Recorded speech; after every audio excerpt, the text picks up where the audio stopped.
Apa ini nampak? Kita tengok lagi.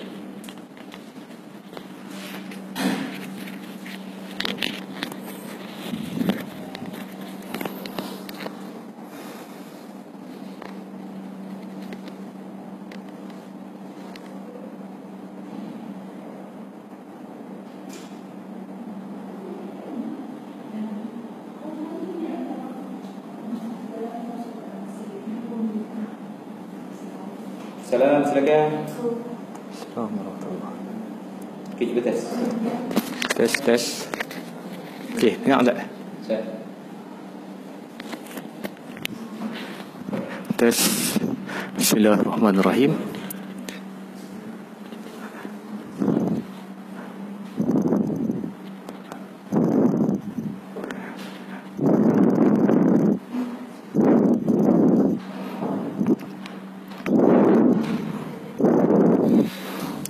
Kau tak kena?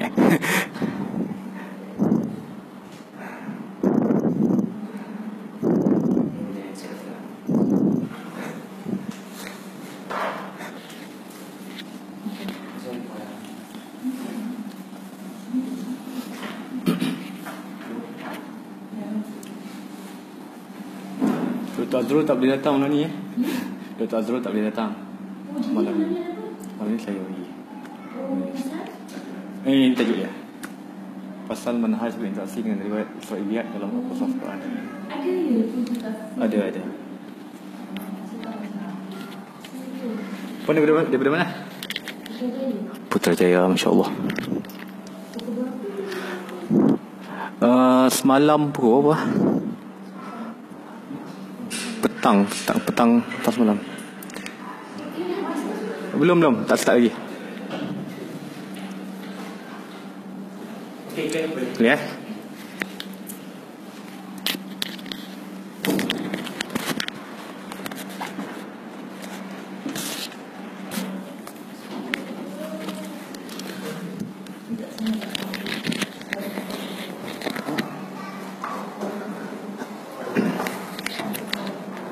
Kita tunggu dalam 5 minit lagi. Lepas tu kita start, insya-Allah.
Sadrul dah bincang sampai mana?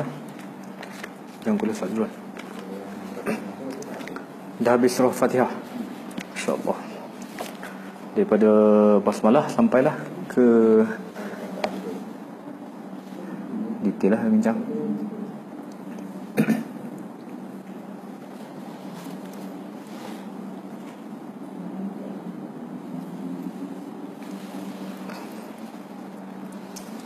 Kita mula boleh. Bismillahirrahmanirrahim. Alhamdulillahirabbil alamin wassalatu wassalamu ala asyrafil anbiya'i wal mursalin wa ala alihi wa ashabihi ajma'in. Ta'al. Rabbi shrah li sadri wa yassir li amri wa hlul 'uqdatam min lisani yafqahu qawli. Assalamualaikum warahmatullahi taala wabarakatuh. Pertama sekali selamat datang saya ucapkan, dan ini merupakan perkongsian pertama saya untuk di Tadabbur Center. Itu pun menggantikan Dr. Azrul Adlan yang tak dapat datang pada hari ini. Kalau ikutkan, Dr. Azrul akan sambung kuliah beliau hari ini dengan tafsir Tadabbur Surah An-Nas, kalau ikut macam tu. Tapi sebab pertembungan dengan kuliah yang lain di Johor, dengan sebab tu dia tak dapat datang, dan saya diminta untuk ganti beliau. Dan saya pilih untuk kita bincang manhaj berinteraksi dengan riwayat Israiliyat dalam Al-Qasas Al-Qurani. Buat panjang tajuk boleh insya-Allah. Baik, tadabbur satu benda yang lain, manhaj berinteraksi dengan riwayat Israiliyat ni satu benda yang lain. Tadabbur yang Dr. Azrul bawa tu saya tak mau masuk sebab tak mau skip dia punya track. Jadi dengan sebab tu saya pilih tajuk yang baru.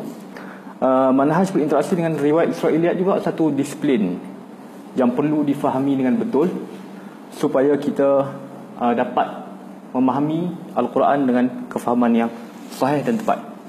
Baik tuan-tuan, sebelum kita masuk kepada lebih detail, kita kena tahu bahawa Israiliyat masuk banyak dalam qasas Qurani. Qasas Qurani maksudnya kisah-kisah dalam Quran, kan?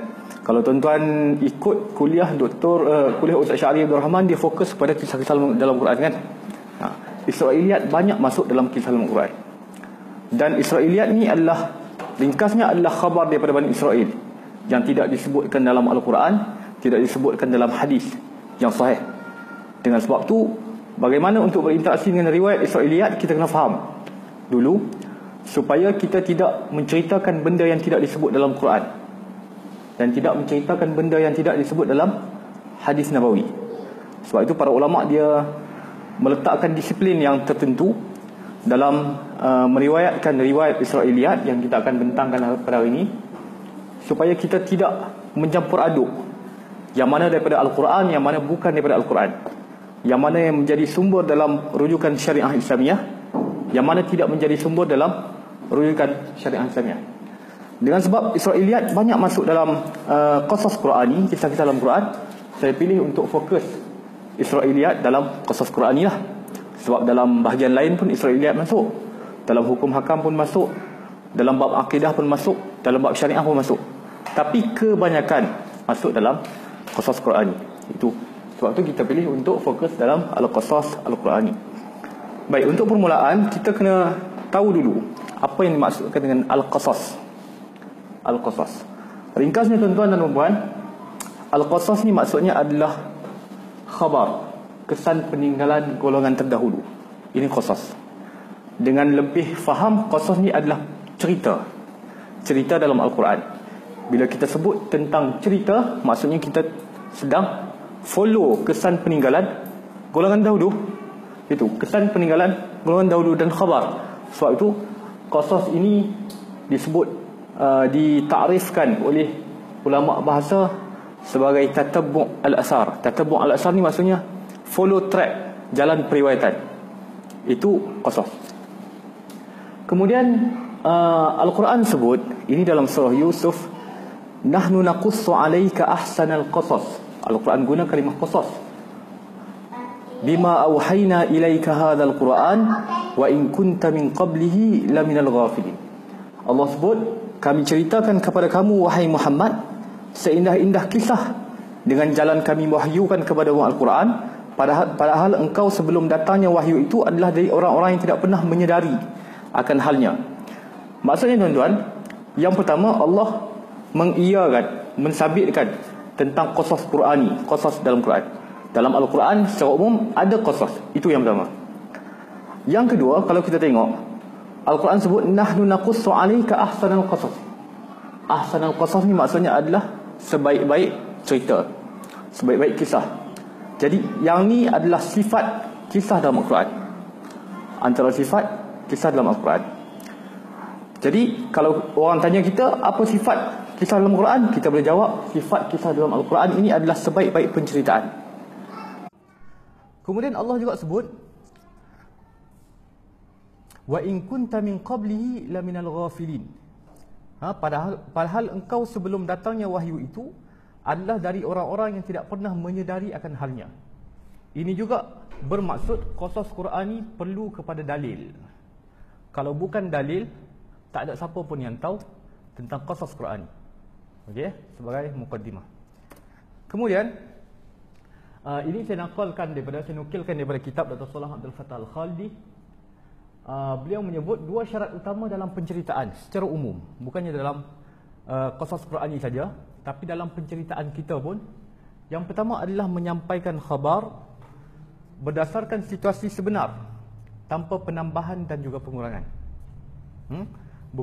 Bukan saja dalam qasas Qurani, tapi dalam setiap penceritaan yang kita sembang dengan kawan-kawan, kita kena ceritakan dengan cerita yang betul, tanpa pengurangan dan juga tanpa penambahan. Dan disiplin yang kedua yang disebut oleh Dr. Salah adalah konsisten dengan disiplin ni. Maksudnya konsisten dengan yang pertama tadilah. Kalau ada penambahan, kalau ada pengurangan, itu dah tak konsisten. Itu maksudnya, okay? Kemudian dalam Al-Quran, kita clearkan dulu qasas sebelum kita masuk kepada Israiliyat. Dalam Al-Quran, Allah merakamkan 30 tempat yang menyebut lafaz Al-Qasas dengan pelbagai wajah. Yang maksud dengan pelbagai wajah ni, dalam bahasa Arab ni kita ada fi'il mudhari', kita ada fi'il madhi, kita ada isim dan sebagainya kan. Jadi dalam Al-Quran ni ada ketika Allah guna fi'il mudhari' untuk menceritakan tentang qasas. Ada ketika Allah guna fi'il madhi. Ada ketika Allah guna isim. Itu semua sekali 30 tempat dengan pelbagai wajah lah. Okey. Contoh yang pertama, ayat yang kita bacakan tadi juga. Bukan, ayat yang lain. Tadi surah Yusuf. Nahnu naqussu 'alaika naba'ahum bil haqq. Allah sebut, kami ceritakan kepada kamu tentang pengkhabaran yang betul.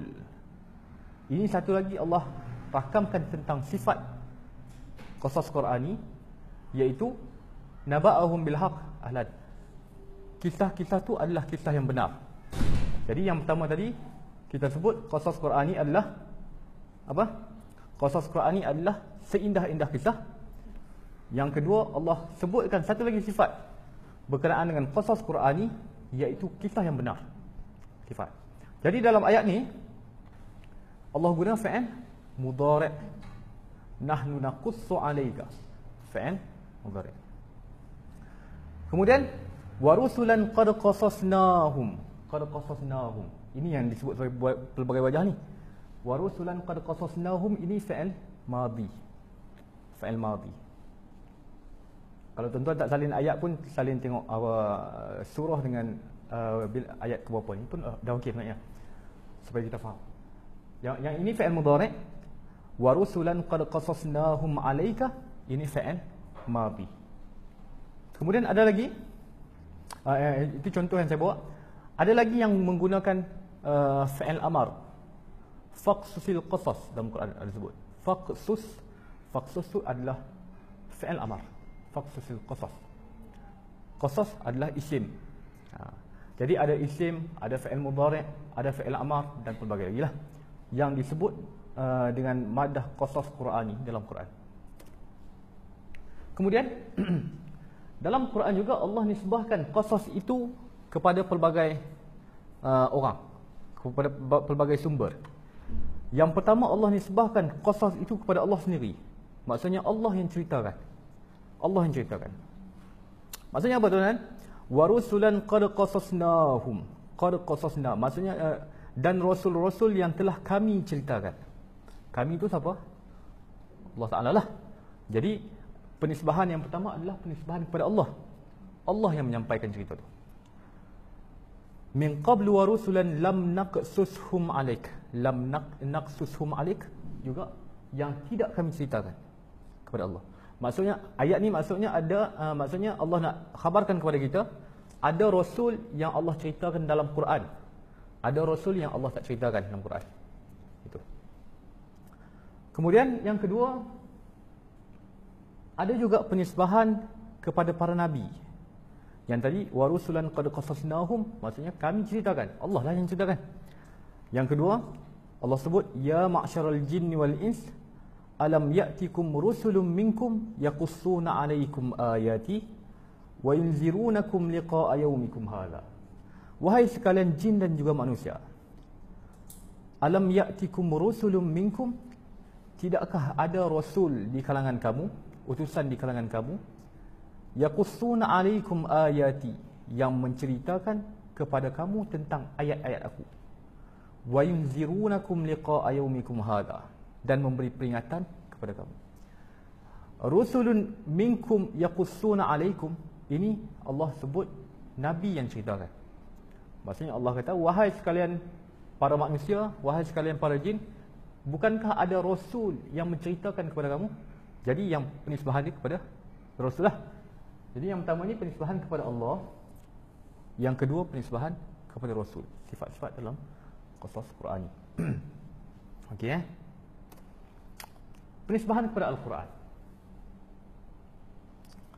Dalam surah An-Naml Allah sebut inna hadzal qur'ana yaqussu ala bani Israil aktsara alladhi hum fihi yakhtalifun. Sesungguhnya Quran ini yaqussu ala bani Israil, menceritakan kepada bani Israil. Jadi ini penisbahan ketiga. Allah ceritakan, Rasul ceritakan, dan juga Quran ceritakan. Apapun tuan-tuan, berkaitan dengan penisbahan dalam Al-Qasas Al-Qurani, semuanya daripada Allah Subhanahu Wa Taala. Umumnya daripada Allah. Sebab apa? Sebab yang pertama Allah menceritakan itu tak ada iskal lagi.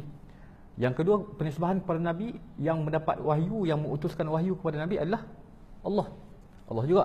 Jadi sumber utama tentang qasas Quran ini adalah daripada Allah Subhanahu Wa Taala. Dan yang daripada Al-Quran juga adalah Allah juga. Al-Quran kalamullah kan? Baik. Kemudian seterusnya kita masuk kepada bentuk Al-Qasas Al-Qurani. Bentuk Qasas Qurani maksudnya bentuk-bentuk yang ada dalam bentuk-bentuk kisah-kisah Al-Quran yang ada dalam Al-Quran. Yang pertama tuan-tuan adalah kisah para Nabi. Kisah para Nabi seperti yang kita selalu ikut kuliah Ustaz Syahri lah. Ustaz Syahri cerita berkenaan dengan kisah Nabi Yusuf, kisah Nabi Ibrahim, kisah Nabi Harun, kisah Nabi Adam dan sebagainya kan. Itu kisah para Nabi. Jadi ada kisah para Nabi dalam Al-Quran yang panjang, detail, sangat detail. Ada yang tak berapa panjang sangat. Ada yang Allah sebut nama saja, macam tu. Jadi ada yang Allah cerita panjang, ada yang Allah cerita setakat sebut nama.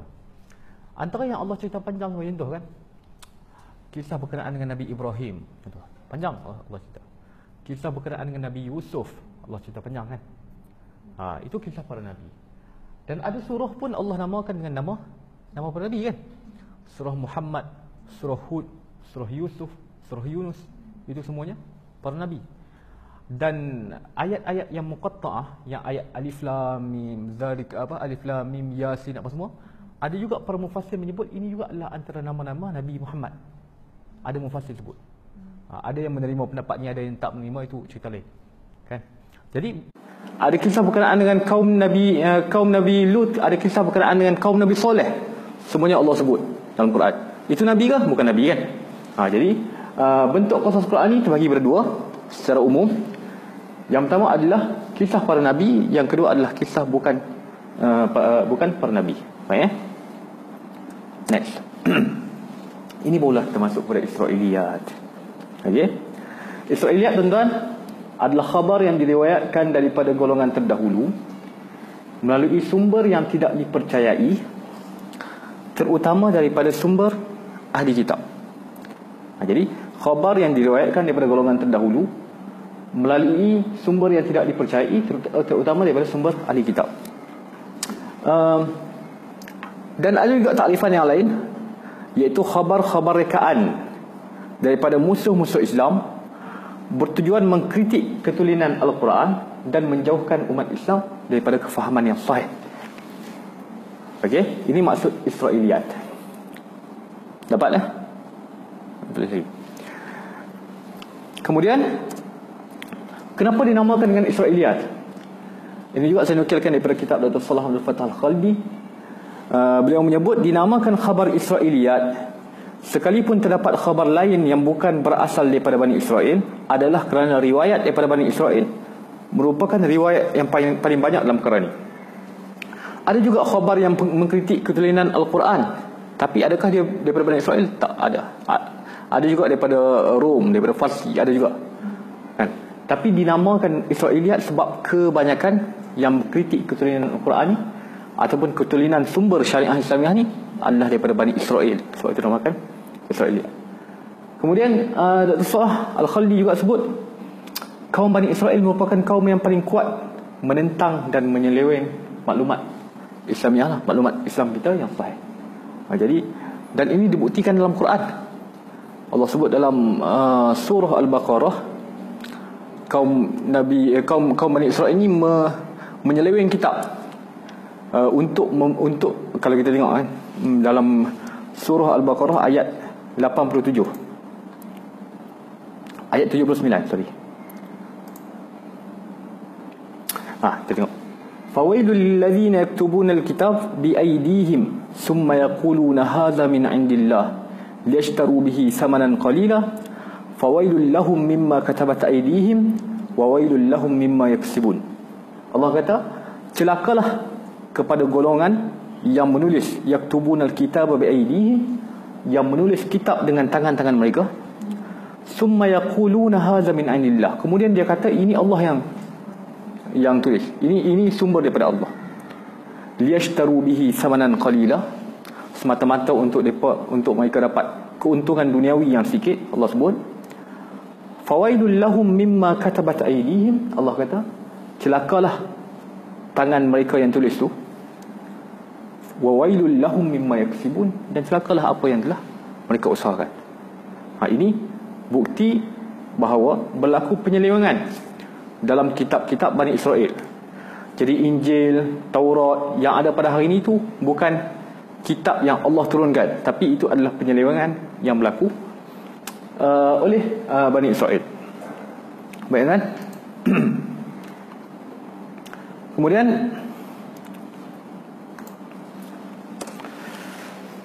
bagaimana Israiliyat masuk dalam agama Islam? Kan? Bila kita dengar khabar Israiliyat, kemudian khabar Israiliyat, kita tahu khabar daripada Bani Israel yang banyak. Tapi bagaimana Israiliyat boleh masuk dalam agama Islam ni? Kan? Yang pertama disebut oleh Dr. Hussein Az-Zahabi. Saya bawa buku dia. Jadi antara sumber rujukan yang penting dalam bab Israiliyat. Tajuk dia Al-Israiliyat fi Tafsir wal Hadis. Dr. Hussein Az-Zahabi. Yang ni susah sangat nak cari, tuan-tuan. Sangat susah nak cari. Saya dapat, alhamdulillah. Yang pertama adalah pengaruh Bani Israel kepada bangsa Arab di zaman jahiliyah. Sebab apa? Sebab bangsa Arab ni adalah bangsa yang berpindah randah. Bukan dulu, sekarang ni pun macam tu. Kalau tuan-tuan boleh musafir ke Tanah Arab, kita tengok ada bangsa sekalipun bangunan dah tinggi, ada lagi yang duduk khemah-khemah tu. Sebab dia tak biasa. Biasanya memang macam tu, memang hidup pindah randah. Jadi apabila Bani Israel datang kepada negara-negara Arab, datang kepada Mekah, datang kepada Madinah, mereka bukan saja datang saja, mereka bawa juga tamadun Bani Israel lah. Bawa kitab dia, bawa pengetahuan dia, bawa macam-macam, yang menyebabkan akhirnya bangsa Arab terkesan dengan Bani Israel, daripada khabar-khabar Bani Israel, kitab-kitab Injil yang telah pun ditahrif, telah pun diseleweng. Jadi bangsa Arab terkesan. Jadi dengan sebab tu berlaku sedikit demi sedikit masuk, bercampur dengan agama Islam benda ni. Ini yang pertama. Yang kedua, pengembaraan bangsa Arab ke negara luar seperti Syam dan Yaman. Ini juga adalah suatu fakta yang kita kena tahu. Bangsa Arab ni bila musim sejuk, mereka akan pergi ke Yaman. Bila musim panas, mereka akan pergi ke Syam. Itu style bangsa Arab. Sebab apa? Sebab musim sejuk, Yaman lah yang paling panas. Dan bila musim panas, Syam yang paling sejuk. Kan? Dengan sebab tu, bangsa Arab ni dia suka mengembara ke dua negara ni apabila musim panas dan juga musim sejuk. Dan zaman dahulu, Syam dipelopori oleh Yahudi dan Nasrani. Yaman pun dipelopori oleh Yahudi dan Nasrani. Jadi bila orang Islam, bila bangsa Arab mengembara, berhijrah, musafir ke negara Syam, ke negara Yaman, sedikit sebanyak mereka terpengaruh dengan tamadun yang ada pada negara tersebut. Jadi kalau tuan-tuan boleh musafir ke Jordan, ada yang pernah pergi Jordan? Tak pernah ya? Tak apa, boleh plan ke Jordan. Ada kesan-kesan pembinaan zaman Rom dulu. Ada Colosseum yang kita mengaji dalam sejarah tu kan. Ada apa, istana dia, istana bekas lah. Ada tiang-tiang dia. Itu kalau kita Google pun kita dapat tengok. Memang Jordan, kemudian apa lagi, negara-negara Syam ni dipelopori oleh golongan Yahudi dan Nasara pada zaman dulu. Okey, dan juga negara Yaman. Jadi pengembaraan orang Arab ke negara-negara macam ni sedikit sebanyak mempengaruhi kepada pemikiran dan juga tamadun mereka. Kemudian sebab yang ketiga, kejiranan kaum Yahudi Madinah dengan masyarakat Islam. Kan Nabi SAW apabila berhijrah daripada Mekah ke Madinah,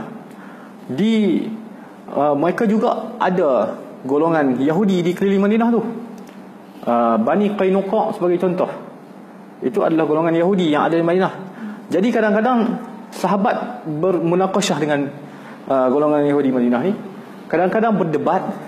Kadang-kadang Yahudi Madinah ni datang kepada Nabi untuk tanya soalan, untuk test Nabi, benar betul-betul ke Nabi ni Rasul. Kadang-kadang Nabi pun pergi ke mereka sebab masyarakat kan. Jadi sedikit banyak ini juga mempengaruhi kepada ketamadunan masyarakat Islam pada zaman itu. Yang terakhir adalah pengislaman tokoh-tokoh Yahudi. Ini juga berlaku. Contohnya adalah pengislaman Abdullah bin Salam seperti itu. Abdullah bin Salam, Abdullah bin Surya, ini disebut. Juga yang paling bagi kesan sekali adalah Ka'ab al-Ahbar. Jadi mereka ni adalah tokoh ulama untuk golongan Yahudi. Tiba-tiba bila mereka masuk ke dalam Islam, sedikit sebanyak dia punya pemikiran yang lama tu juga masuk ke dalam agama yang baru. Dan kadang-kadang mereka juga menakalkan benda-benda yang macam tu. Jadi semua ini memberi kesan kepada ketamadunan, memberi kesan kepada sumber kita dalam syariah Islamiyah, dalam kursus Quran itu terutamanya. Baik boleh ke? Boleh faham Tak faham boleh angkat tangan, kita bincang. Seterusnya tuan-tuan, bagaimana Israiliyat masuk dalam kitab tafsir? Tadi kita pergi umum macam mana Israiliyat boleh masuk dalam masyarakat Islam, bagaimana Israiliyat boleh masuk dalam bangsa Arab. Seterusnya lebih khusus, bagaimana Israiliyat masuk dalam kitab tafsir. Yang pertama tuan-tuan, kita kena tahu perkembangan penulisan Al-Quran, perkembangan penulisan tafsir dan juga hadis berlaku dua marhalah. Marhalah pertama adalah marhalah periwayatan, kan? Marhalah kita panggil apa? Dua perjalanan lah. Dua peringkat. Peringkat yang pertama adalah peringkat periwayatan. Peringkat periwayatan ni maksudnya bila Nabi sebut suatu hadis, sahabat dengar, ataupun sahabat yang dengar hadis, dia khabarkan, dia bagi tahu pula dekat sahabat-sahabat yang lain yang tak join hadis Nabi tadi. Ini marhalah riwayat pada zaman Nabi sallallahu alaihi wasallam. Jadi marhalah riwayat pada zaman Nabi ini bersih, tak ada apa-apa penyelewengan. Sebab apa? Sebab sahabat ni adalah mereka ni adalah orang yang adil, Ini apa dikenali masyhur dalam kitab Ulumul Hadis, dibincang banyak tentang perkara ni. Jadi riwayat daripada Nabi, sahabat sangat berhati-hati sehingga kan mereka tanya, betul ke awak dengar daripada Nabi? Kalau awak tak dengar macam mana? Macam tu. Macam tu sekali tapisan sahabat terhadap riwayat daripada Nabi sallallahu alaihi wasallam. Seperti yang berlaku zaman Umar, apabila ada sahabat yang lain ketuk pintu rumah dia 3 kali. Kemudian bila ketuk 3 kali, Umar tak buka pintu. Umar Al-Khattab tak buka pintu. Dan sahabat pun balik. Bila balik ke rumah, Umar kata, bila Umar jumpa, kenapa tak tunggu? Aku dengar tapi aku tak keluar waktu tu. Tapi jadi sahabat tu sebut yang aku tak tunggu sebab Nabi suruh ketuk 3 kali. Bukan ketuk, bagi salam 3 kali. Kalau lebih daripada 3 kali tak jawab juga, balik. Jadi Umar kata betul ke? Macam tu sekali. Bawa mai bukti yang mengatakan Nabi sebut benda tu. Jadi dia pun membawa saksi daripada sahabat yang lain, kata betul memang Nabi sebut macam tu. Ini juga berlaku waktu Abu Bakar As-Siddiq kan. Abu Bakar As-Siddiq juga dalam pengumpulan Al-Quran kan, beliau suruh para sahabat ni kumpul. Siapa dia yang tulis Quran? Kumpul supaya yang mana yang ramai ditulis tu dikumpulkan.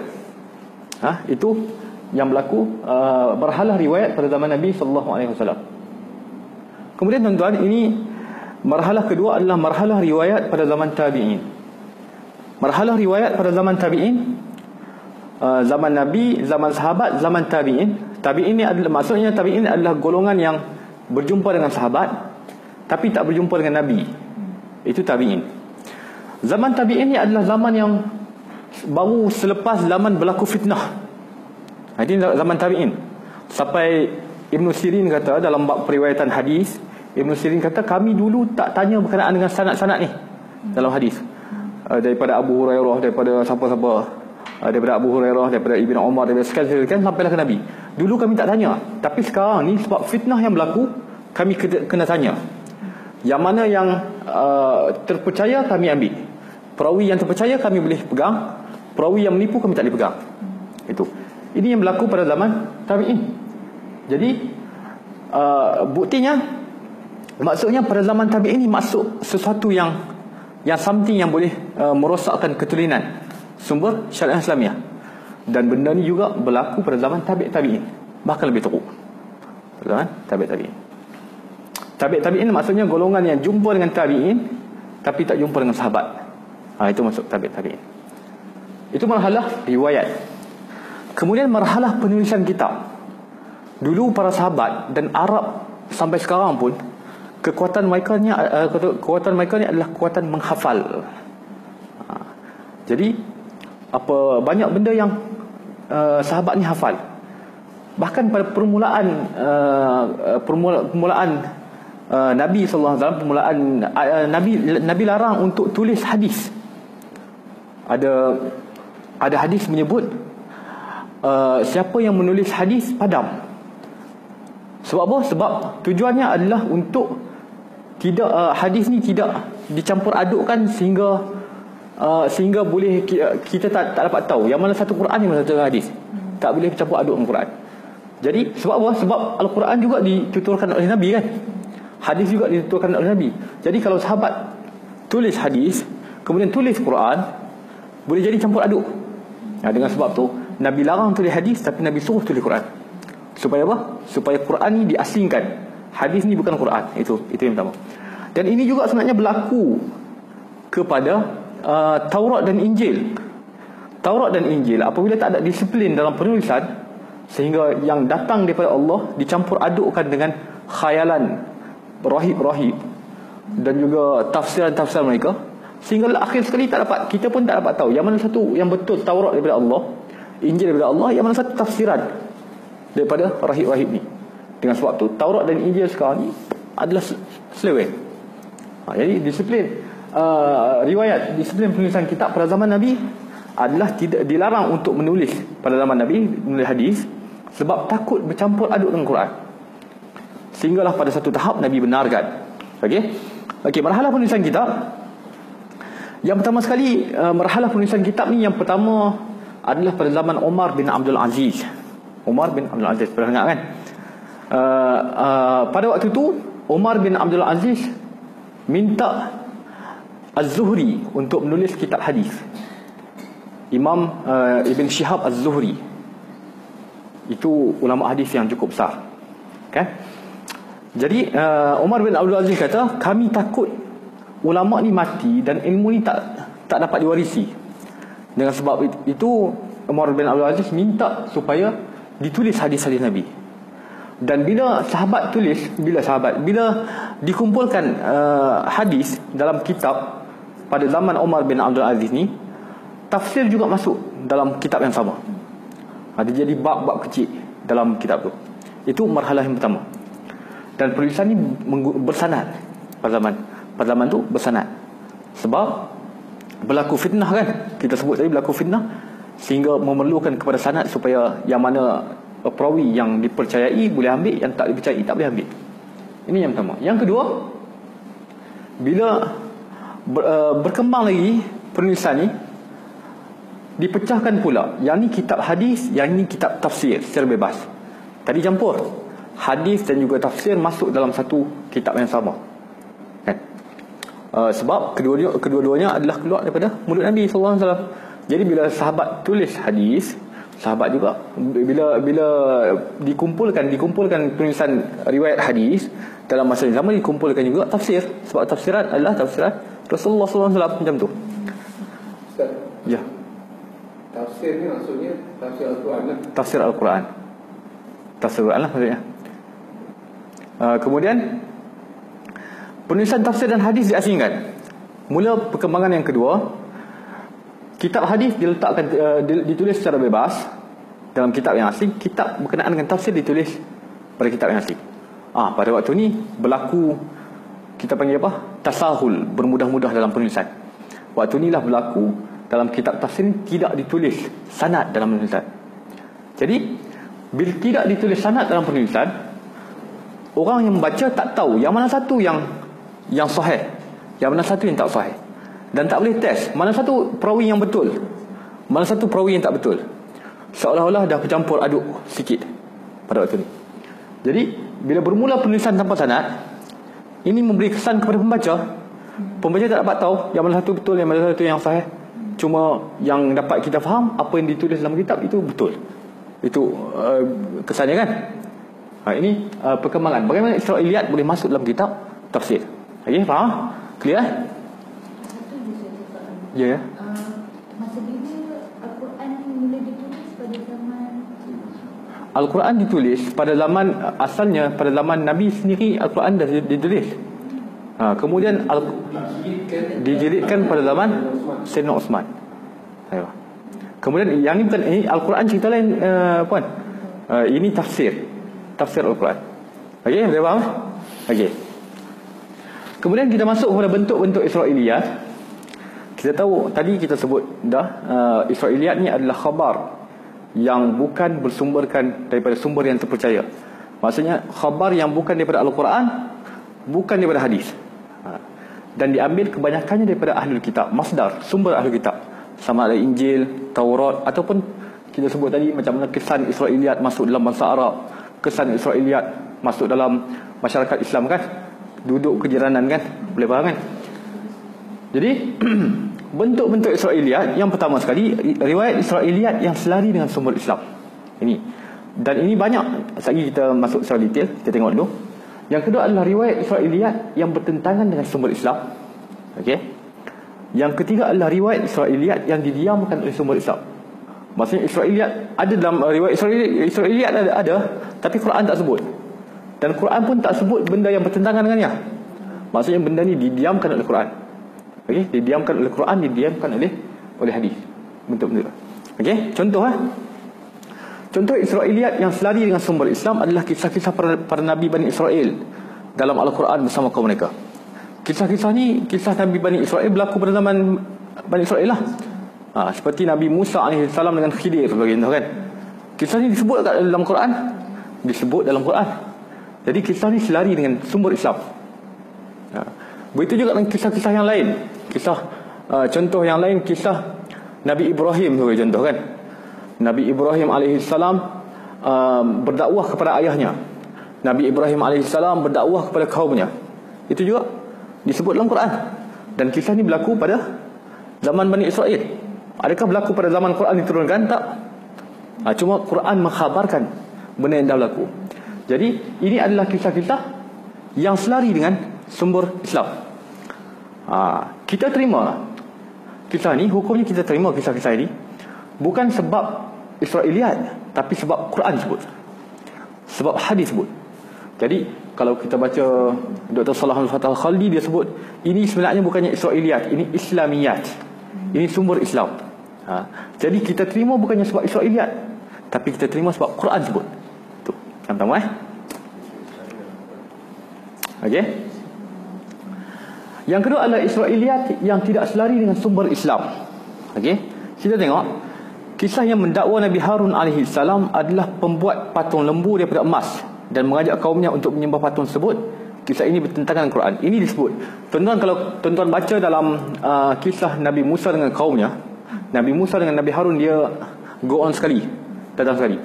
Nabi Musa satu hari meninggalkan kaumnya dan diminta Nabi Harun untuk tolong jaga kaumnya kan. Waktu itu terjadi penyelewengan dalam kaum Nabi Harun. Kisah Israiliyat masuk dalam kisah ni. Jadi kisah Israiliyat kata yang membuat patung lembu yang menyebabkan kaum Nabi Musa tu sembah lembu adalah Nabi Harun alaihissalam. Kemudian bukan setakat tu, Israiliyat juga kata lagi yang mengajak untuk sembah lembu itu adalah Nabi Harun alaihissalam. Kisah ni tuan-tuan bertentangan dengan sumber Islam. Allah sebut dalam Quran, walaqad qala lahum Harun min qablu ya qaumi innama futintum bih wa inna rabbakumur rahman fattabi'uni wa ati'u amri. Allah sebut, demi sesungguhnya Harun telah berkata kepada mereka sebelum itu, wahai kaumku, sesungguhnya kamu hanya diperdayakan dengan patung itu. Kan? Jadi macam mana pula kita boleh mendakwa bahawa Nabi Harun buat patung? Tapi yang betul adalah Nabi Harun memperingatkan kaum Nabi Musa supaya tidak terpedaya dengan patung. Itu yang betul. Dan semuanya Tuhan kamu ialah Allah yang melimpah-limpah rahmatnya. Macam mana pula boleh dakwa yang Nabi Harun mengajak kaum Nabi Musa untuk sembah patung? Sedangkan dalam Al-Quran kata lain. Quran kata sesungguhnya Tuhan kamu ialah Allah. Tuhan kamu semua adalah Allah, bukannya patung. Oleh itu ikutlah daku dan taatlah kepada perintahku. Jadi kisah atas ni bertentangan tak dengan Quran? Bertentangan dengan Quran. Ini bentuk kisah Israiliyat yang bertentangan dengan Quran. Baik. Kemudian bentuk yang ketiga adalah Israiliyat yang didiamkan oleh sumber Islam. Ini yang ketiga. Sebagai contoh, seperti perincian nilai lembu yang perlu dikorban oleh Bani Israel dinilaikan mengikut timbangan emas. Kisah Nabi Musa alaihissalam, kalau kita tengok kan, surah Al-Baqarah ayat berapa saya tak ingat ayat berapa. Surah Al-Baqarah, wa idh qala Musa liqaumihi innallaha ya'murukum an tazbahu baqarah. Cuba cari ayat berapa. Wa idh qala Musa liqaumihi wa idh qala Musa liqaumihi innallaha ya'murukum an tazbahu baqarah. Lepas cari mas. Okey. Ayat tu menyatakan bahawa Allah, Nabi Musa alaihissalam menyuruh kaumnya sembelih lembu, kan? Kemudian kaum Nabi Musa tanya pula lembu yang macam mana. Kemudian Allah sebut lembu yang tidak terlalu tua. Jumpa tak ayat apa? Ya, 63 Kita tengok .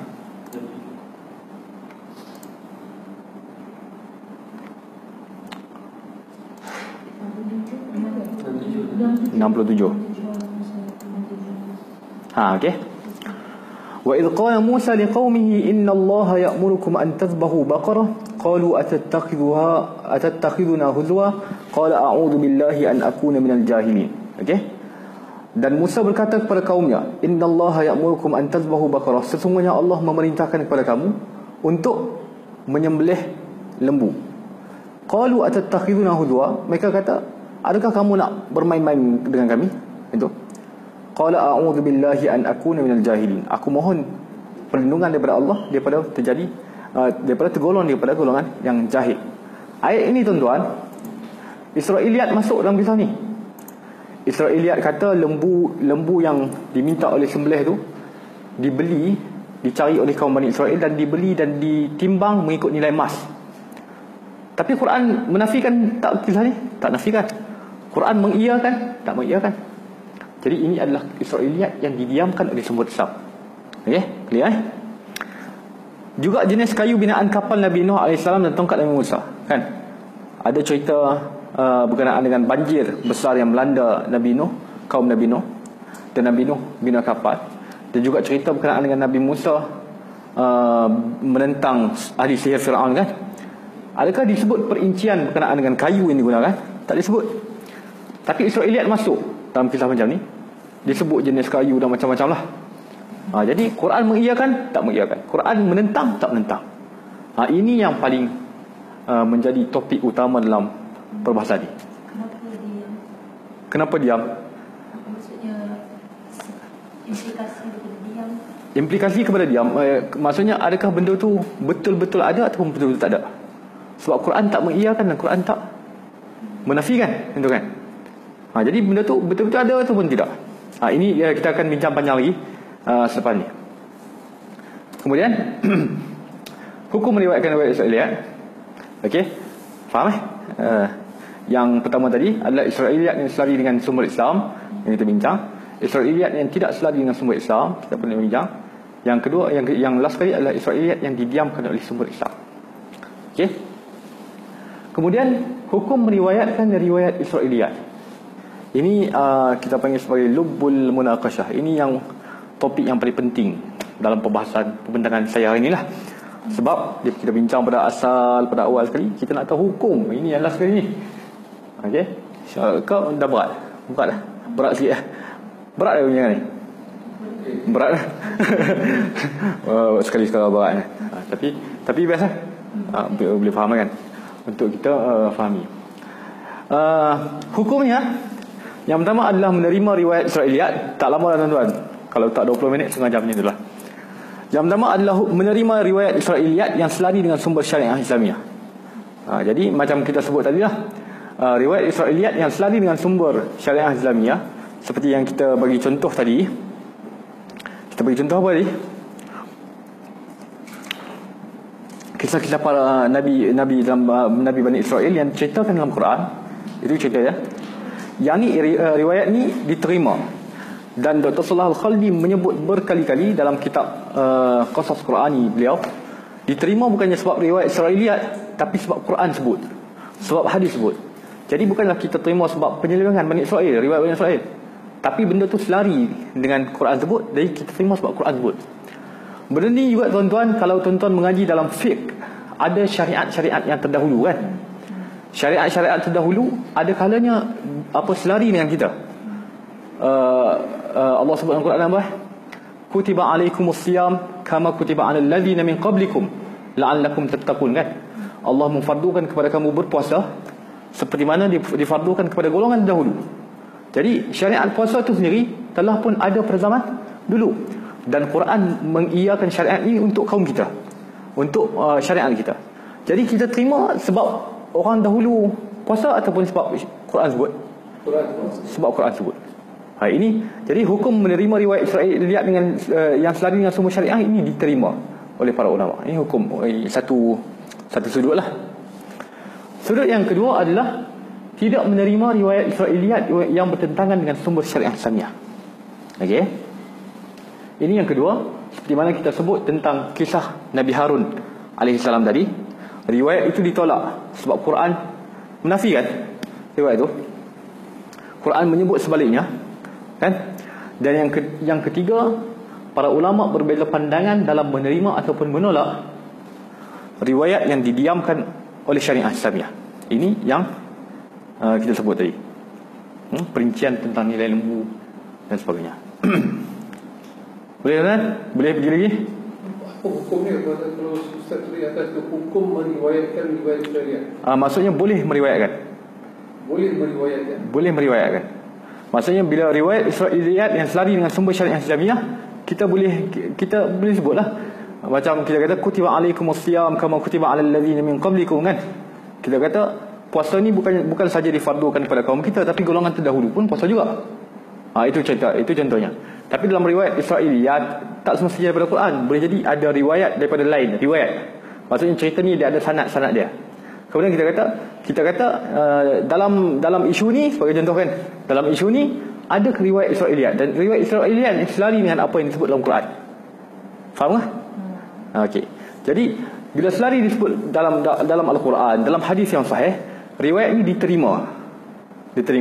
Tapi bukan diterima sebab riwayat Israiliyat, tapi sebab Al-Quran sebut, mengiyakannya. Faham tak? Okey. Ke jauh lagi? Nampak Okey. Yang kedua, yang bertentangan memang ditolak. Yang ketiga adalah para ulama berbeza pandangan dalam menerima atau menolak riwayat yang didiamkan oleh syariat Islamiah. Yang ni, jadi para ulama ada dua kelompok dalam bab ni. Ada yang melarang riwayat yang didiamkan oleh syariat Islamiah, ada yang mengharuskan.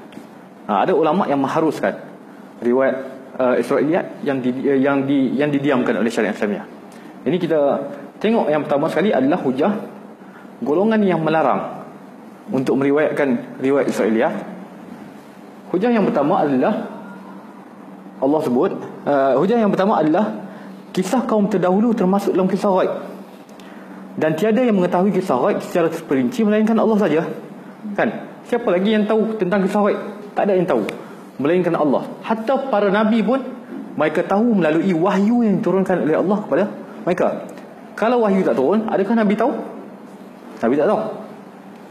Jadi dengan sebab itu, dengan sebab kisah Israiliyat ini termasuk kisah Qurani ini termasuk dalam bahagian ghaib, dengan sebab itu kita tak boleh riwayat kisah yang didiamkan oleh Quran.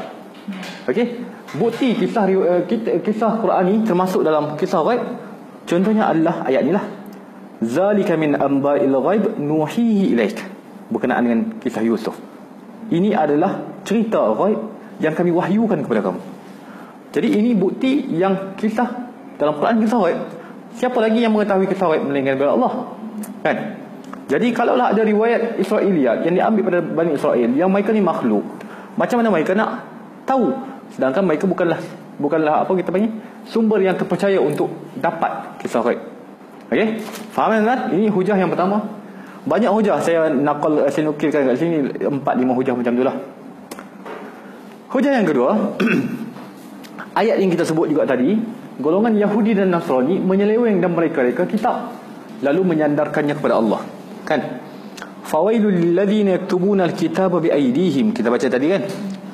Summa yaquluna hadza min indillah liyashtaru bihi thamanan qalila. Fawailul lahum mimma katabat aydihim wa wailul lahum mimma yaksibun. Allah sebut dalam Al-Quran, celakalah bagi orang-orang yang menulis kitab Taurat. Kitab Taurat itu tafsiran dengan tangan mereka, lalu mengubah kalam Allah dengan rekaan mereka. Kemudian mereka berkata ini adalah dari sisi Allah. Jadi ini bukti yang kaum Bani Israel mengubah ciptaan Allah, mengubah kitab Allah. Jadi kalaulah datang riwayat Israiliyat, apa kita nak percaya? Sedangkan Allah kata mereka ni mengubah kitab Allah, mengubah Taurat, mengubah Injil, mereka. Kemudian mereka bohong, kata pula ini daripada Allah. Jadi macam mana kita nak terima riwayat dia ni? Kan? Okey? Seterusnya, hujah lagi golongan yang melarang untuk meriwayatkan riwayat Israiliyat adalah larangan Allah. Ini saya tak nukilkan terjemahan dia. Larangan Allah daripada bertanya kepada ahli kitab. Allah sebut dalam Quran surah Al-Kahfi, sayaquluna thalathatun rabi'uhum kalbuhum wa yaquluna khamsatun sadisuhum kalbuhum rajman bil ghaib wa yaquluna sab'atun wa thaminuhum kalbuhum qur rabbi a'lamu bi'iddatihim ma ya'lamuhum illa qalil fala tumari fihim illa mira'an zahiran wa la tastafti fihim minhum ahada. Ini cerita Ashabul Kahf, tuan-tuan. Ashabul Kahf bila masuk dalam gua, kemudian mereka tidur dalam tempoh yang lama, kemudian bangun. Kemudian kaum Bani Israel ni ada yang kata sayaquluna salasatu rabi'uhum kalbuhum. Ada yang kata Ashabul Kahf ni 3 orang. Ini Bani Israel. Ada yang kata 3 orang, yang keempat itu adalah anjing, kan? Wa yaquluna khamsatun sadisuhum kalbuhum. Ada pula yang kata mereka tu 5 orang dan yang keenam adalah anjing. Wa yaquluna sab'atun wa saminuhum kalbuhum. Dan ada juga yang kata mereka tu adalah 7 orang dan yang ke-8 adalah anjing. Kan? Kita tengok ayat ni. Qul rabbi a'lamu bi'iddatihim ma ya'lamuhum illa qalil. Sesungguhnya Tuhanku adalah lebih mengetahui tentang bilangan mereka. Ini menafikan tentang apa yang mereka tahu. Ayat ni kan, bila dia bawa satu khabar, kaum Bani Israel kata mereka ni sebenarnya 3 orang. Yang ni pula kata ini adalah 4 orang, yang ni adalah 5 orang. Tiba-tiba Quran sebut qur rabbi a'lamu bi'iddatihim. Katakanlah bahawa Tuhan aku lebih mengetahui tentang bilangan mereka. Ini menafikan periwayatan daripada Israel. Boleh faham ke? Okey, faham? Kemudian Allah sambung lagi, fala tumari fihim illa mira'an zahira. Maksudnya jangan berbincang-bincang lagi dengan mereka. Wala tastafti fihim minhum ahada. Jangan tanya seorang pun di kalangan mereka. Jadi ini hujah golongan yang melarang untuk meriwayatkan daripada kisah Israiliyat. Okey. Hujah larangan seterusnya adalah hadis riwayat Al-Imam Al-Bukhari daripada Abu Hurairah radhiyallahu taala anhu, katanya dahulu ahlul kitab membaca Taurat dalam bahasa Ibrani dan mentafsirkannya kepada golongan muslimin menggunakan bahasa Arab. Lalu kata Rasulullah, janganlah kamu membenarkan ahli kitab dan janganlah pula mendustakannya, tetapi berkatalah bahawa kami beriman dengan Allah dan beriman dengan apa yang diturunkan olehnya kepada kami. Poin pada hadis ni adalah janganlah kamu membenarkan ahli kitab dan jangan pula kamu mendustakannya. Teks ni menunjukkan bahawa riwayat Israiliyat ni tidak terpercaya. Kalaulah riwayat ini terpercaya, kamu kena benarkan ahli kitab, itu maksudnya. Tapi Nabi sebut janganlah kamu membenarkan ahli kitab dan janganlah kamu mendustakannya. Itu. Jadi ini maksudnya ada kemusykilan dalam periwayatan. Kalaulah mereka betul, Rasulullah tak kata macam ni. Rasulullah akan kata ambil daripada ahli kitab. Macam tu. Kemudian Rasulullah tambah lagi, tetapi berkatalah bahawa kami beriman dengan Allah dan beriman dengan apa yang diturunkan olehnya kepada kami. Maksudnya katalah kami ni beriman dengan Quran, beriman dengan Rasul Nabi Muhammad sallallahu alaihi wasallam, dan kami beriman, cukuplah ini memadai bagi kami. Itu maksudnya. Okey, faham eh? Jadi hujah golongan yang melarang. Jadi konklusinya apa? Boleh ke tak boleh? Boleh ke tak boleh?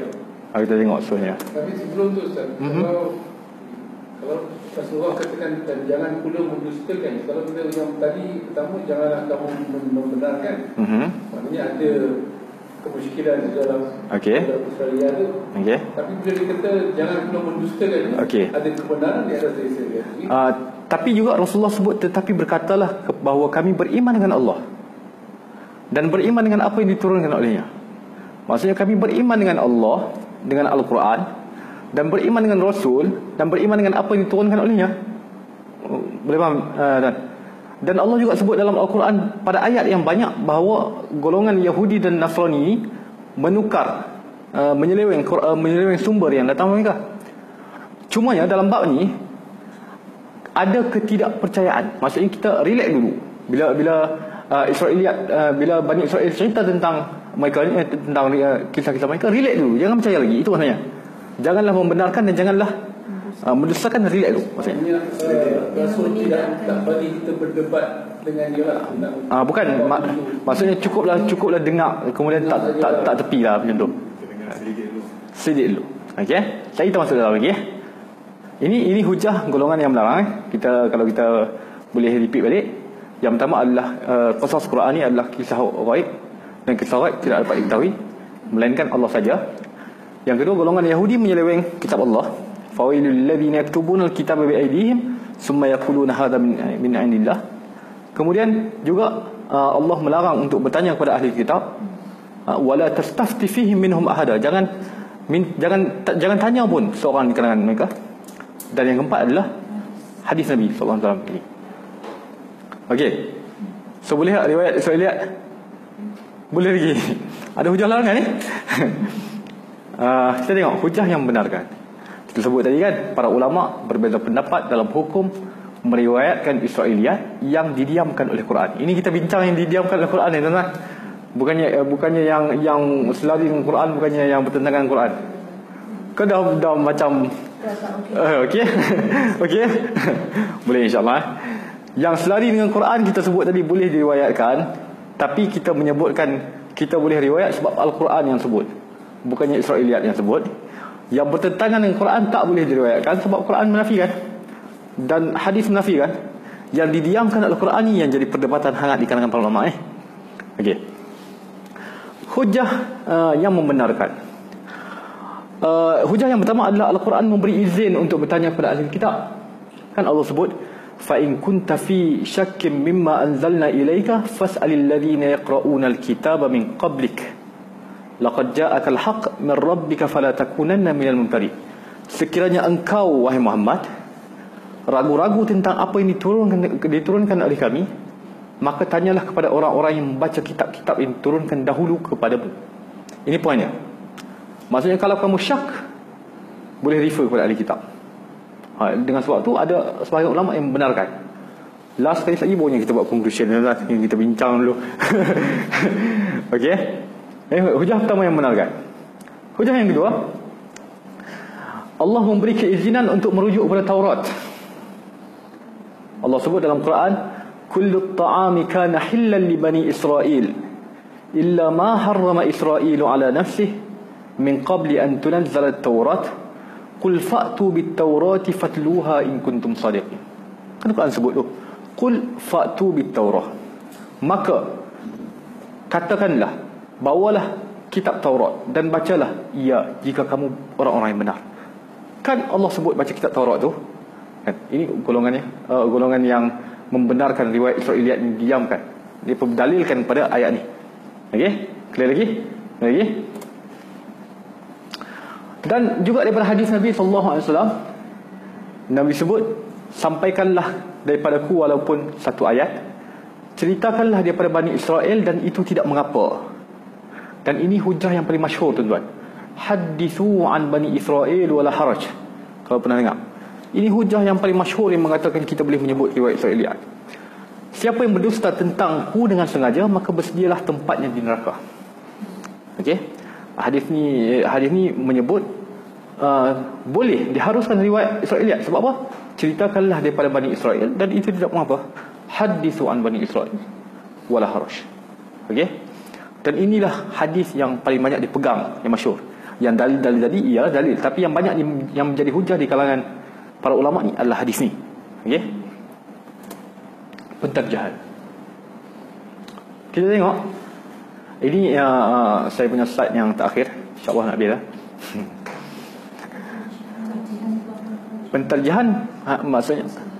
Pentarjahan maksudnya kita memilih pandangan yang tepat. Itu pentarjahan. Ataupun kita sebut kesimpulan lah. Kesimpulan daripada perdebatan yang kita sebut tadi. Yang mana yang melarang, yang mana yang tak melarang, yang mana yang mengharuskan, yang mana yang tak mengharuskan. Okey. Jadi pentarjahan yang pertama sekali kata para ulama adalah untuk tawakuf, tanpa membenarkan dan tanpa menyatakan pembohongan. Maksudnya bila suatu kisah yang didiamkan oleh Al-Quran, didiamkan oleh hadis, kemudian kisah itu datang masuk dalam sebagai tafsiran Al-Quran, pendirian kita yang pertama adalah tawakuf. Tawakuf ni kita stop macam tu. Tak kata kisah itu betul dan tak kata juga kisah itu dusta. Kan? Kalau kita kata kisah itu betul, kita dah nafikan sebab benda ni benda ghaib. Kalau kita kata kisah itu dusta, boleh jadi betul. Boleh jadi betul. Itu. Jadi yang pertama adalah tawakuf. Okey? Tawakuf ni maksudnya hukum. Maksudnya tak mengatakan betul dan tak mengatakan dusta. Itu yang pertama. Yang riwayat cerita lain. Riwayat kita boleh sebut ataupun tidak, itu cerita lain. Maksudnya kalau kita sebut kita nak membenarkan ataupun tidak membenarkan, itu kita punya prinsip ataupun kita punya pendirian, tidak membenarkan dan tidak menyatakan itu bohong. Itu tawakuf. Okey. Yang kedua, jumhur para ulama dan jumhur mufassirin mengharuskan riwayat Israiliyat yang didiamkan oleh Al-Quran. Mengharuskan riwayat Israiliyat yang didiamkan oleh Al-Quran. Maksudnya tuan-tuan, mengharuskan riwayat Israiliyat bukan bermaksud percaya dengan riwayat Israiliyat. Kan? Kalau kita percaya, maksudnya kita menyatakan kisah sebenar. Ini nak meriwayat, nak sebut kepada orang ramai, nak tulis dalam kitab. Faham kan? Jumhur mufassirin membenarkan untuk ditulis dalam kitab tafsir. Ditulis dalam. Bukankah sesuatu yang harus itu bila digunakan dalam ceramah atau itu, maknanya diizinkan untuk pendengar mengikuti ataupun itu hujah golongan minoriti mufassir yang tak bagi. Okey. Maksudnya harus tu kalau riwayat maksudnya kalau penyampaian ceramah juga ada kadang-kadang diharuskan. Boleh, itu setakat yang saya faham boleh. Tapi kena sebut. Kisah ni kena sebut. Kisah ni boleh jadi betul, boleh jadi tak betul. Macam tu. Faham? Kita punya prinsip asas sekali adalah tawakuf. Maksudnya tidak membenarkan dan tidak menyatakan kebohongan. Tapi boleh sebut atau tak? Jumhur mengatakan boleh sebut. Jumhur mengatakan boleh tulis. Kan? Saya tengok Ustaz Syahri masuk ni, saya takut. Okey? Tuan-tuan, faham tak? Dengan sebab tu tuan-tuan, kalau kita tengok kitab tafsir, banyak riwayat Israiliyat yang masuk. Itu. Dan hujah juga, antara hujahnya juga adalah hadithu an Bani Israel wala haraj. Maksudnya Nabi bagi untuk riwayat daripada Bani Israel, dan itu tidak mengapa. Ini hujah jumhur. Okey. Kemudian hujah jumhur juga adalah riwayat dalam qasas Quran ni adalah riwayat yang berkenaan dengan kisah-kisah, kan? Adakah kisah-kisah mendatangkan hukum baru dalam syariat? Tak datang. Kalau kita sebut kisah Bani Israel sekian-sekian, adakah itu mengharamkan benda yang dihalalkan oleh Allah? Tak. Adakah itu menghazafkan solat, menghazafkan hukum solat, menghazafkan hukum puasa, atau mendatangkan syariat yang baru? Tak. Jadi dengan sebab itu para jumhur mufassir agak bermudah-mudahan. Sebab dia tidak mendatangkan hukum baru dalam syariat, dan tidak pula berkaitan dengan akidah. Adakah riwayat Israiliyat menafikan iman kita kepada Allah? Tak. Okey? Sebab itu jumhur mufassir mengatakan harus. Okey, kita tengok minoriti mufassir. Dan ini minoriti mufassir tidak membenarkan riwayat Israiliyat, melainkan dengan menyebut riwayat tersebut adalah Israiliyat. Ini adalah pegangan guru saya, Dr. Salah Abdul Fattah Al-Khalidi. Tuan-tuan, kalau tuan-tuan boleh baca Arab. Ada yang boleh baca Arab? Tak boleh tak apa.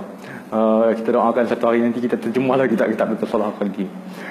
Tuan-tuan, kalau baca kitab-kitab berkenaan qasas Qurani Dr. Salah Al-Khalidi, semua kitab qasas Qurani Dr. Salah Al-Khalidi semua disebut benda yang sama dalam manhaj berinteraksi dengan riwayat Israiliyat sebelum dia mulakan kisah-kisah dia.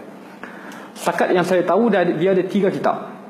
Yang pertama adalah Mawaqiful Anbiya fil Quran, pendirian para nabi dalam Al-Quran. Juga pada permulaan disebut tentang Israiliyat.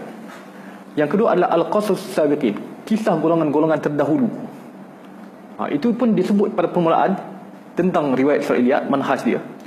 Yang ketiga adalah kitab dia yang paling besar, Al-Qasas Al-Qurani. Saya ada PDF, kalau sekali kita boleh tunjuk. Al-Qasas Al-Qurani, itu kitab dia 4 jilid. Dan dia sebut sekali lagi, ini pendirian dia. Pendirian dia adalah tidak membenarkan riwayat Israiliyat. Dan beliau datangkan hafizahullah, beliau datangkan 16 dalil.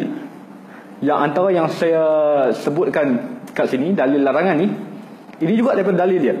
Tapi saya nukilkan sedikit-sedikit saja.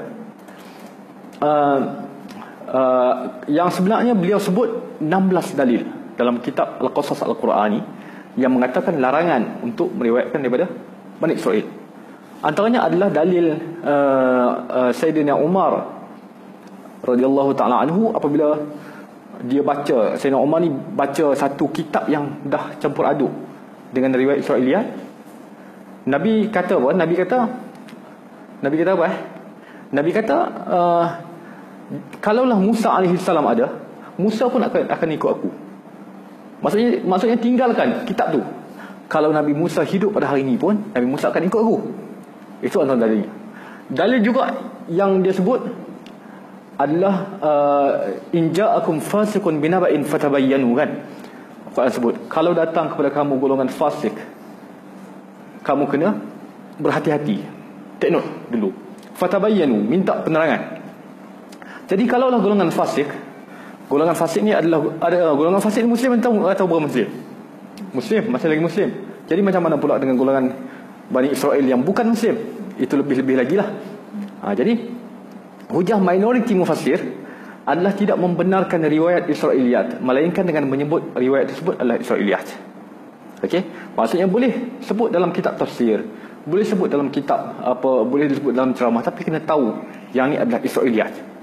Jangan ambil, itu maksudnya. Jangan ambil yang ni pembohongan golongan Bani Israel. Jadi macam mana mereka berinteraksi dengan hadis ni? Kan ada hadis, sampaikanlah daripadaku walaupun satu ayat, ceritakanlah daripada Bani Israel, dan itu tidak mengapa, kan? Hadithu an Bani Israel wala haraj. Macam mana mereka memahami hadis ni? Kata Dr. Salah Al-Fatah Khalidi, yang dimaksudkan dengan ceritakanlah daripada Bani Israel dan itu tidak mengapa adalah ceritakanlah keburukan Bani Israel, dan itu tidak mengapa. Boleh cerita keburukan Bani Israel. Macam mana mereka ni menyeleweng kitab Allah, macam mana mereka ni lawan Rasul mereka, macam mana itu boleh cerita. Dan termasuk juga dalam khabar-khabar Israiliyat ni boleh cerita tentang keburukan mereka, dan itu tidak mengapa, tidak dikira sebagai cacian maksudnya. Okey. Dan beliau juga nukil daripada Ibn Hajar Al-Asqalani. Ibn Hajar kata, ceritakanlah daripada Bani Israel ni, kata Imam Malik, adalah ceritakan khabar-khabar yang baik daripada Bani Israel, dan itu tak mengapa. Jangan cerita khabar yang bohong. Ini juga yang disebut oleh Al-Imam Syafi'i rahimahullah.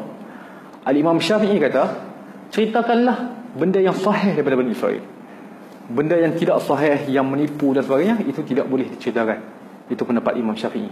Jadi bila kita tengok kepada dua pandangan ni, satu pandangan jumhur dan satu lagi pandangan minoriti, saya memilih untuk dengan pandangan minoriti lah, sama dengan guru saya, Dr. Salah. Sebab apa, tuan-tuan? Kalau kita tengok kepada wakil, tengok kepada situasi kita di Malaysia, orang baca Quran ni banyak ke? Tak banyak. Baca Quran tak banyak lah.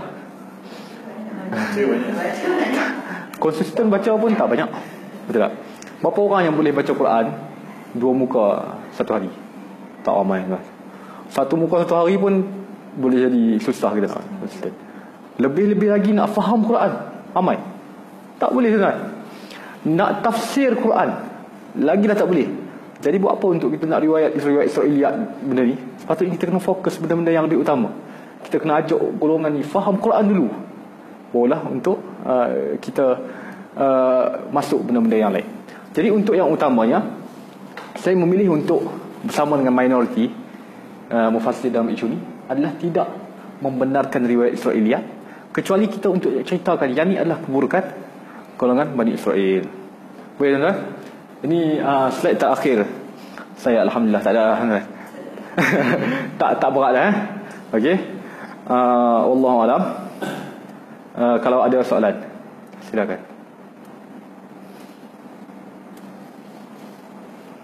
Ada? Ada slide yang pertama saya. Okey. Tentang Quran mengizinkan membenarkan Israiliyat, kerana ianya memang apa yang tercatat di dalam Quran sendiri.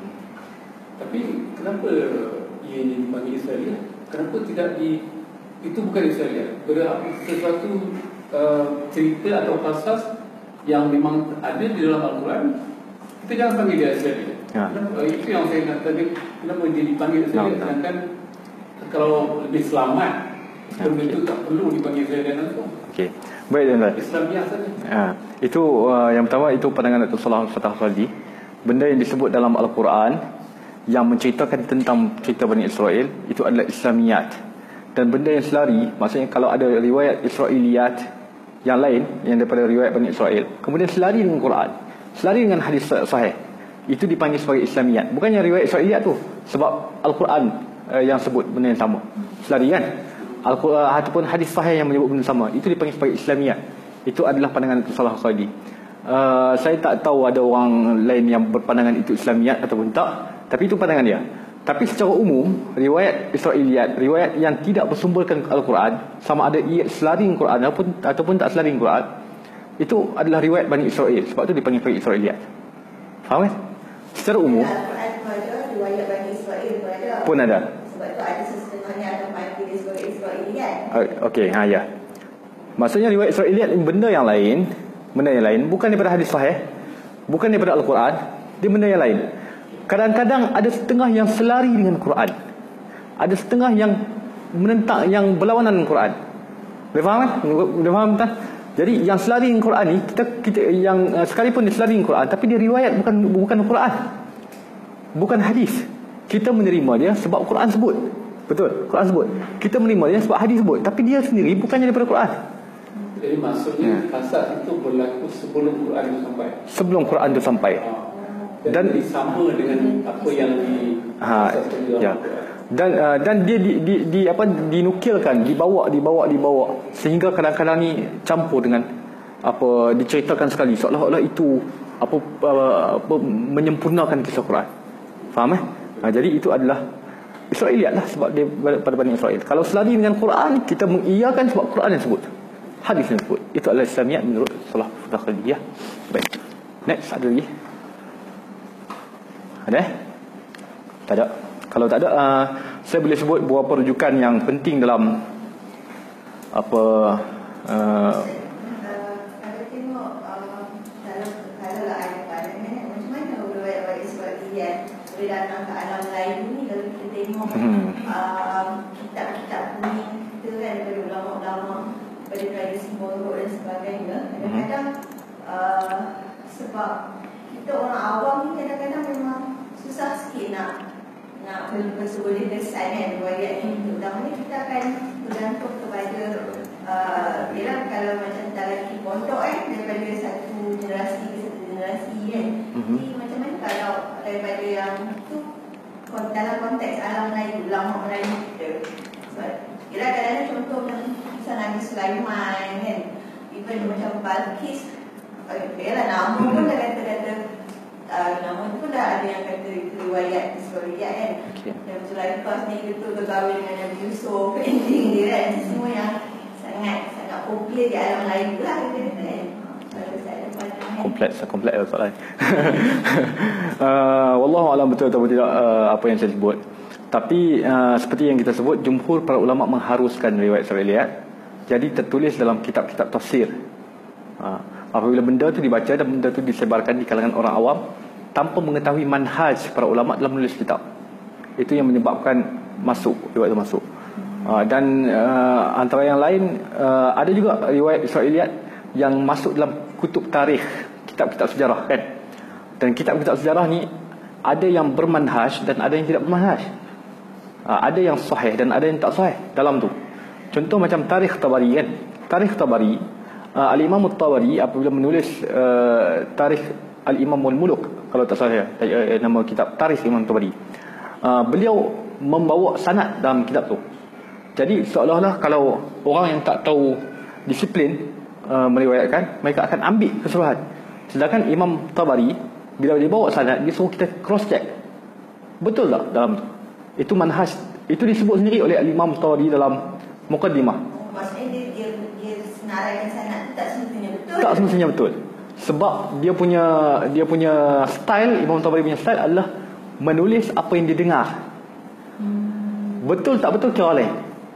Jadi dengan sebab tu dia datangkan sanad sekali supaya kita cross check. Kalau betul boleh terima, tak betul tak boleh terima. Jadi kadang-kadang kita tak tahu manhaj ini, disiplin ni.